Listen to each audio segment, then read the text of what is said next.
IPL 2024 40వ మ్యాచ్లో Delhi Capitals మరియు Gujarat Titans జట్లు తలపడబోతున్నాయి. అండ్ ఈ మ్యాచ్ని అయితే ఢిల్లీలోని అరుణ్ జైట్లీ స్టేడియం అయితే ఆడబోతున్నారు. సో మనమైతే మ్యాచ్ సంబంధించిన టాప్ ఇంట్రెస్టింగ్ ప్లేయర్ బ్యాటిల్స్ గురించి ఈ వీడియోలో క్లియర్గా తెలుసుకుందాం. Number 5 Rishabh Pant versus Mohit Sharma.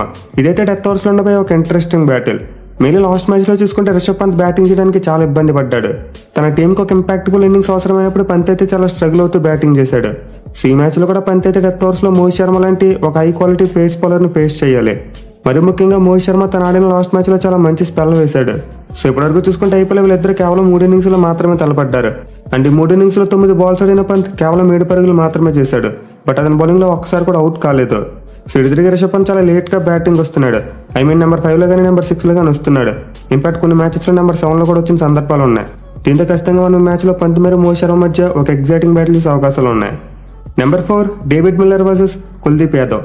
ఇదైతే మిడిల్ ఓవర్స్లో ఉండబోయే ఒక top match battle. Mainly present Kuldeep Yadav అద్భుతమైన ఫామ్లో ఉన్నాడు. మరి ముఖ్యంగా లెఫ్ట్ హ్యాండ్ బ్యాట్స్మెన్ చాలా ఇబ్బంది పెట్టగలడు. సో మిల్లర్ అయితే మ్యాచ్లో ఖచ్చితంగా చాలా జాగ్రత్తగా ఉండాలి. పైగా అతను ఫామ్ చూసుకుంటే ఏడాది అంత మంచిగా లేదు.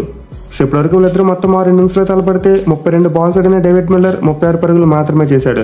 మోస్ట్ ఇంపార్టెంట్లో కుల్దీప్ యాదవ్ బౌలింగ్లో 2 టైమ్స్ అవుట్ అయ్యాడు. సో యావరేజ్ పరంగా చూసుకున్న, స్ట్రైక్ రేట్ పరంగా చూసుకున్న కుల్దీప్కి అయితే మిల్లర్ మీద చాలా మంచి రికార్డు ఉంది. చూడాలి మరి మ్యాచ్లో అతని డామినెన్స్ మరోసారి కొనసాగుతుందా, లేకపోతే మిల్లర్ ఏమైనా కౌంటర్ అటాక్ చేస్తాడనేది. Number 3 Rahul Tewatia versus Akshar Patel. ఇదైతే మిడిల్ అండ్ డెత్ ఓవర్స్లో ఉండబోయే ఒక ఇంట్రెస్టింగ్ బ్యాటిల్. మెయిన్లీ 2 జట్ల మధ్య ప్రీవియస్గా మ్యాచ్ జరిగినప్పుడు అక్షర్ పటేల్ బౌలింగ్ ఆడేందుకు తెవాతియా చాలా స్ట్రగుల్ అయ్యాడు. ఇన్ఫాక్ట్ అతని బౌలింగ్లో అవుట్ కూడా అయ్యాడు. బట్ ప్రజెంట్ ఫామ్ వైజ్ చూసుకుంటే తెవాతియా అద్భుతమైన ఫామ్లో ఉన్నాడు. లాస్ట్ మ్యాచ్లో జీడీ టీంకి ఒక మ్యాచ్ విన్నింగ్ నాక్ కూడా ఆడాడు. బట్ అయినా వీళ్ళిద్దరి మధ్య స్టాట్స్ చూసుకుంటే మాత్రం అక్షర్ పటేల్తో పైచే 4 ఇన్నింగ్స్లో 16 బాల్స్ వేసి కేవలం 13 పరుగులు మాత్రమే ఇచ్చాడు. మోస్ట్ ఇంపార్టెంట్లీ తెవాతియాను 2 టైమ్స్ అవుట్ చేశాడు. సో డెఫినెట్లీ మ్యాచ్లో వీళ్ళిద్దరి మధ్య మరోసారి ఒక మంచి ఎగ్జైటింగ్ బ్యాటిల్ ఉండే అవకాశాలు ఉన్నాయి. Number 2 Shubman Gill versus Ishant Sharma. ఇదైతే పవర్ ప్లేలో ఉండబోయే ఒక మ్యాచ్ డిసైడింగ్ బ్యాటిల్.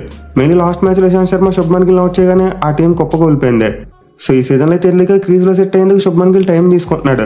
అండ్ ఈ టైంలో కనుక అపోనెంట్ బౌలర్స్ అతని మీద అటాక్ చేస్తే ఖచ్చితంగా వికెట్ తీసే అవకాశాలు ఉంటాయి. ఇన్ఫాక్ట్ మనం ముందు చెప్పుకున్నట్టు లాస్ట్ మ్యాచ్లో ఇషాంత్ శర్మ అదే చేశాడు. సో ఈసారి కూడా డెఫినెట్లీ యంగ్స్టర్ మరి ఎక్స్పీరియన్స్ ఉన్న బౌలర్ మధ్య ఒక టాప్ మ్యాచ్ బ్యాటిల్ ఉండబోతుంది.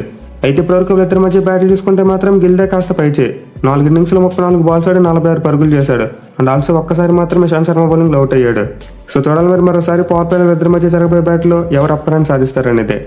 Number 1 Jake Fraser McGurk versus Rashid Khan. ఇది కూడా ఒక మ్యాచ్ డిసైడింగ్ బ్యాటిల్ అని చెప్పుకోవచ్చు. Mainly present Australia youngster Jake Fraser ఒక సెన్సేషన్. ఆడిన 3 మ్యాచ్లో కూడా అద్భుతంగా బ్యాటింగ్ చేశాడు. ఎస్పెషల్ ఎస్ఆర్హెచ్ మీద అయితే స్పిన్ బౌలింగ్ ఉతికారేశాడు. సో గుజరాత్ టీం అంటేనే చాలా స్ట్రాంగ్ స్పిన్ బౌలింగ్ ఉండే టీం. మరి ముఖ్యంగా రషీద్ ఖాన్ ఆ టీంకి top class bowler. So definitely మనమైతే ఈ మ్యాచ్లో జేక్ ఫ్రేజర్ మరియు రషీద్ ఖాన్ మధ్య ఒక ఫైరీ బ్యాటిల్ చూడొచ్చు. ఇన్ఫాక్ట్ ప్రీవియస్గా వీళ్ళిద్దరి మధ్య T20 ఫార్మాట్లో బ్యాటిల్ జరిగినప్పుడు రషీద్ ఖాన్ కొంతవరకు అప్పర్ హ్యాండ్ సాధించాడు. వీళ్ళిద్దరు 4 ఇన్నింగ్స్లో తలపడితే 8 బాల్స్ వేసి 6 పరుగులు మాత్రం ఇచ్చాడు. అఫ్కోర్స్ అవుట్ అయితే చేయలేకపోయాడు.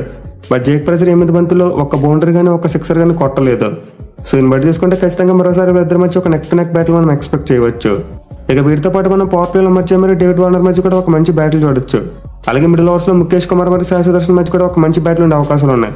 మరి మీరు ఏ బ్యాటిల్ కోసం మోస్ట్ ఎగ్జైటింగ్ వెయిట్ చేస్తున్నారో కింద కామెంట్ చేయండి. Thank you for watching. Have a nice day.